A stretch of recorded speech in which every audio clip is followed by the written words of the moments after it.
اب حلقوں میں جو قرب و جوار میں ایسی بستیاں ہیں جہاں کام کی شکل نہیں ہے، جہاں نماز نہیں ہے، اعمال نہیں ہے، تو وہ مضبوط مسجدوں کو دوسرا گشت دے دیں۔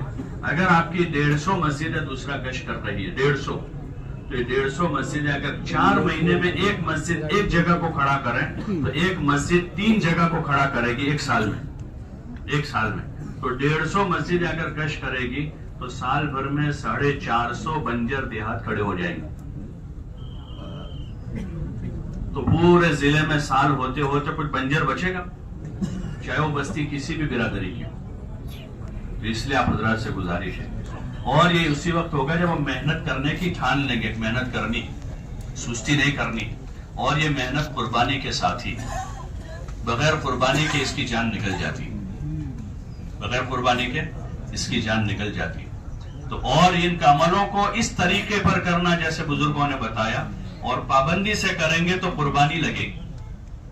پابندی سے کرنے پر کچھ دنیا آگے پیچھے ہو رہی ہے، پابندی سے کرنے پر کچھ طبیعت کے تقاضے آگے پیچھے ہو رہے ہیں، نفس پر بوجھ پڑتا ہے، تو پھر انشاءاللہ اللہ کی ذات سے امید ہے کہ ہمارے کام کا ایک رخ قائم ہوگا، اور دن بدن سب سے پہلے کام کرنے والوں کی ایمانی، عملی، اخلاقی ترقی ہوگی، دنیا کی محبت کم ہو کر آخرت کی رغبت بڑھے گی۔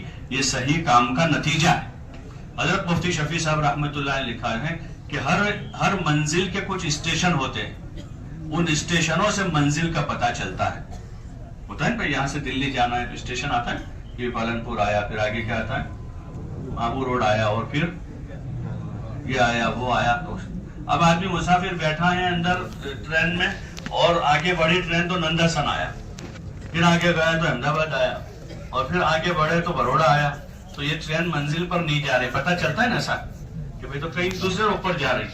تو ایسے یہ ہمارا آخرت کی ہماری منزل ہے، اور اس منزل کے جو مسافر ہیں نا، ان کے اسٹیشن یہ ہے کہ فکر بڑھ رہی ہے، عبادت کا ذوق بڑھ رہا ہے، علم کا شوق بڑھ رہا ہے، اللہ سے مانگنے کا جذبہ بڑھ رہا ہے، اور دنیا سے محبت کم ہو کر آخرت کی رغبت بڑھ رہی ہے۔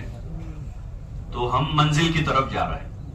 اور اگر کام کرتے کرتے نماز بھی پابندی سے نہیں ہو رہی ہے، تکبیر اولیٰ کا جذبہ ہی پیدا نہیں ہو رہا ہے ابھی تک، نماز سے پہلے کی بعد کی سنتوں کا اہتمام نہیں ہو رہا ہے، روزانہ کی تلاوت تسبیح کمزوری ہو رہی ہے، اور دنیا کی ہوس بڑھ رہی ہے۔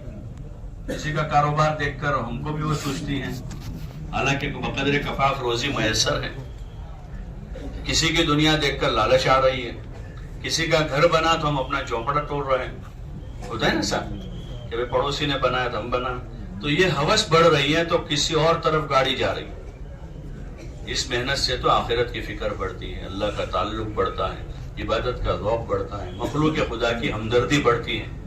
یہ صفتیں ہیں اس کے لیے پھر یہ جو زنگ لگتا ہے اس کو دور کرنے کے لیے بزرگوں نے نظام بنایا کہ آدمی ہر سال پابندی سے خروج کرے، ہر مہینے 3 دن لگاتے رہیں گے، روزانہ کا وقت لگاتے رہیں گے تعلیم میں، تو اس سے اچھا خاصا ہمیں فائدہ ہوگا، اور پھر مزید ترقی کے لیے ہر سال آدمی نکلے اور یکسو ہوں، کاروبار بھی بچوں کو اس نیت سے چھوڑے۔ یہ نہیں کہ 3 سال ہو گئے ہیں اب مجھے 4 مہینے لگانے ہیں،